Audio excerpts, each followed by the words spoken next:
नमस्कार मेरे प्यारे मित्रों, पूरे भारत के देशवासियों। इस संकट की घड़ी में जो विपदा आई है कोरोना वायरस का, और पहला फेज़ लॉकडाउन का ख़त्म हो गया। लोगों को इंतज़ार था कि 14 अप्रैल के बाद शायद लॉकडाउन ख़त्म होगा, ज़िंदगी फिर से पटरी पे आएगी, लेकिन ऐसा हुआ नहीं। फिर लॉकडाउन 3 मई तक बढ़ा दिया गया। तो लगभग 19 दिन हम आपको फिर से एक घर में रह कर के, एकांतवास में रह कर के, परिवार के साथ रह कर के ये 19 दिन और निकालना है। तो बहुत से मित्रों को ऐसा लगता है कि मैं क्या करूं, घर में बैठ के क्या करूं। तो मित्रों, मेरे दिमाग में कुछ बातें आई जो मैं आपसे शेयर करना चाहता हूं। पहली बात तो जो मेरे समझ में आया वो मैं आपको बताना चाहता हूं कि अमेरिका जो ये कहता था कि हम सुपर पावर हैं, वो आज समझ में आ गया कि वो बिल्कुल सुपर पावर नहीं है। ख़ास तौर से यूरोपीय कंट्रीज जो होते हैं, इंग्लैंड, इटली और स्पेन और तमाम, जो अपने को ये दिखाते हैं कि बहुत बड़े पढ़े लिखे और साइंटिस्ट हैं, आज उनको समझ में आ गया कि कुछ नहीं है, क्योंकि सबसे ज़्यादा मरीज वहीं पे हैं। इसके बाद एक बात और समझ में मेरे आई कि गरीब आदमी जितना बीमारी से लड़ सकता है उतना अमीर आदमी लड़ नहीं सकता। नेक्स्ट पॉइंट है, कोई बीमारी अगर आपको लगती है, भगवान न करे लगे, कोई बीमारी अगर आपको लगती है तो मौलवी, पादरी, पुजारी, पीर या कोई भी संत बाबा जो बनते हैं आपको ठीक नहीं कर सकते। ठीक करेगा तो सिर्फ विज्ञान करेगा। इसलिए हमेशा विज्ञान पर हमें विश्वास करना चाहिए। अगला पॉइंट है कि आज हमें समझ में आ रहा है कि जो हम अपने खुशी के लिए परिंदे को, जानवर को घर में कैद करके रखते हैं, पालते हैं, आज उनकी फीलिंग आपको समझ में आती होगी कि उन परिंदों को, उन जानवरों को कैसा फील होता होगा। नेक्स्ट पॉइंट है कि घरों में रह कर के भी हम थोड़ा बहुत कारोबार कर सकते हैं।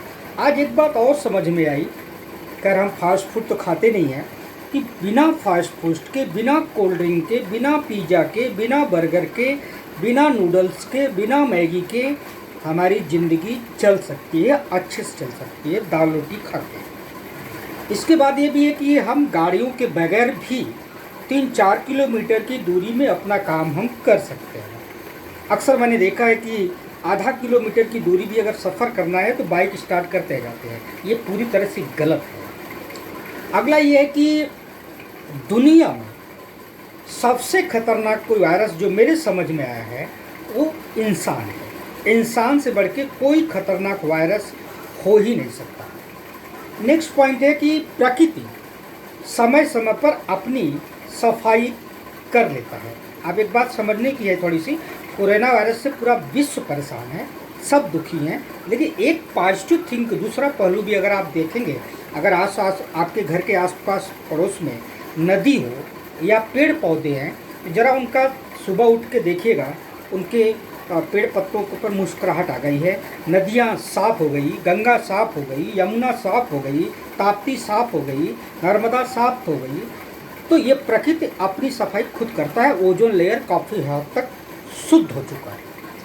अगली बात यह है कि घर में बैठ के हम करेंगे, तो घर में बैठ के देखिए, मेरे पास एक भगवत गीता की किताब है।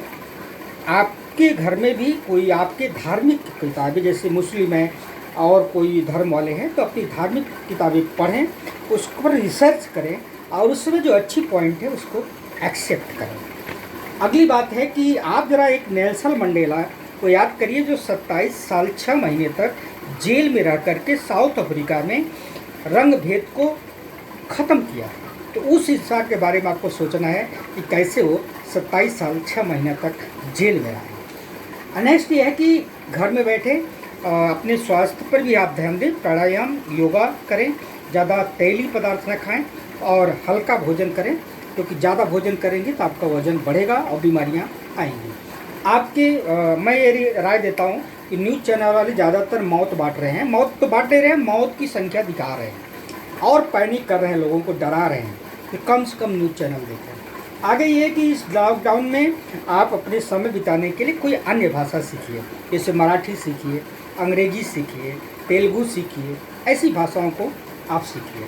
और हमेशा पॉजिटिव सोचें, क्योंकि जैसा हम सोचते हैं वैसा हार्मोन्स मेरे बॉडी के अंदर, आपके बॉडी के अंदर आता है। अगर हम पॉजिटिव सोचेंगे तो आपके अंदर की प्रतिरोधक क्षमता बढ़ेगी और आप ताकतवर होंगे।